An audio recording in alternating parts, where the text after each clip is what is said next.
4 signs. You're dealing with a cold manipulator, and how Stoic philosophy makes you untouchable. Welcome to Stoic Philosophy for Life, where silence builds strength, discipline shapes destiny, and wisdom leads the way. Some people don't break you by raising their voice. They don't attack you with rage. They don't make chaos. They become the calm inside it. Their silence is calculated, their gaze unblinking. They walk into your life not with thunder, but with ice. These are not simply toxic people. These are predators in disguise, masters of illusion. And if you are not trained, if your mind is not fortified, you won't even realize you're bleeding until it's too late. But we, who walk the Stoic path, do not fight them with noise. We don't scream at the storm. We anchor down. We become immovable, and their tactics crash against a mind that does not flinch. Here are 4 chilling signs you're dealing with a manipulator, and how Stoic philosophy arms you against them. They trigger your emotions while concealing their own. They don't explode. They don't rant. They don't show emotion unless it serves their strategy. Instead, they study yours. They press your pain points. They exploit your insecurities. They provoke your pride, not to connect, but to control. They know that the moment you react, they win, because your reaction becomes their grip. But we are no longer reactionary. We do not respond like open wounds. We observe. We detach. We let their manipulation fall into silence. Our emotions are not on display. They are caged, trained, ready, like a sword that only strikes when reason commands. We do not speak to be understood. We do not respond to defend our name. We remain unmoved, because our center belongs to no one. That is Stoic power. They play the victim. While holding the knife, the skilled manipulator never attacks directly.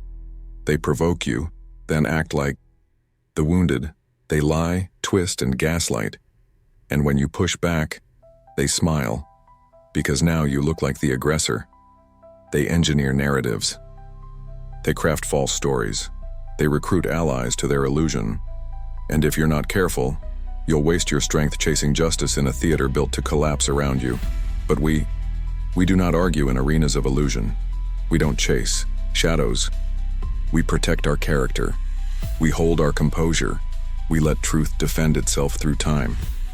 As Stoics, we carry our integrity like armor. What cannot be corrupted does not need defending. We do not meet falsehood with noise. We meet it with clarity. We meet it with silence. Because silence is not surrender, it is sovereignty. They mimic connection but feed on control. The manipulator does not want love. They want leverage. They copy your strengths. They mirror your values. They imitate empathy, not because they feel it, but because they know. You do. They don't relate. They scan. They study what moves you and to use it against you later. Real connection brings calm. Their presence brings unease, exhaustion, tension. So we trust our exhaustion. We listen to the unease.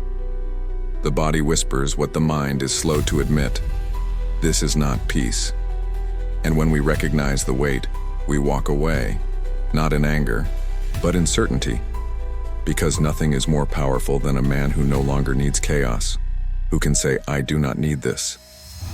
I am whole in stillness. We don't seek truth in hollow eyes. We don't beg loyalty from the disloyal. We simply exit and never look back. They feel nothing when you break. There comes a moment, after you've been gaslit, drained, confused, you break. Not because you're weak, but because you're human. And in that moment, you look to them. Not for comfort, but for clarity. And you find nothing. No empathy, no concern, just quiet satisfaction. Because they weren't seeking connection.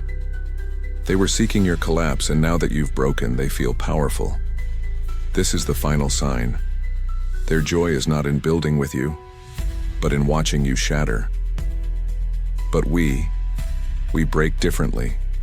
We rebuild in silence. We recover without rage, Because we do not demand softness from stone. We do not seek warmth from the cold. We expect betrayal. We prepare for suffering. We armor the soul, and when we rise, when not with vengeance but with dignity, we become something they cannot imitate. We become whole. How Stoic philosophy makes you untouchable. You do not fight chaos with chaos. You don't win by matching madness with emotion. You win by becoming unshakable. The Stoic does not fear manipulation. He is trained for it. He does not expect fairness. He prepares for distortion. He does not crumble when exposed to coldness. He rises, because his warmth comes from within. This is not motivation. This is medicine. This is the ancient discipline of calm, of character, of command. The Stoic response to manipulation. Expect disorder, and prepare anyway. Watch. Emotions rise, then control the response. Do not chase explanations. Live with clarity. Do not demand justice. Hold your truth with silence. Do not seek to be understood. Seek to be aligned with virtue. We are not here to win approval. We are here to become masters of self. Because no one can manipulate a man who no longer needs external validation. No one can provoke the man who has burned away his ego. No one can break the man who has already fortified his soul. This is what Stoic philosophy offers. Not peace through avoidance, but peace through inner architecture. A mind that filters every lie. A heart that does not open for pity. A spirit that walks away without fear. Conclusion. Become what they cannot touch. There are people who come into your life only to test your discipline. They do not love. They study. They do not grow with you. They feed on your attention. But now you see. Now you understand you are not here to argue. You are not here to fix anyone. You are not here to lose yourself trying to decode someone who was never honest. You are here to rise, to remember, to return to your center. So do not fight them. Outgrow them. Do not explain yourself. Outlast them. And when they realize they can no longer disturb your silence, and they will finally understand they never had power to begin with. Subscribe to Stoic philosophy for life, not for noise, but for the discipline that builds freedom. Not for rage, but for the stillness that makes you unbreakable. Because some storms you don't fight. You become the mountain they crash against. And in your silence, they will feel defeat.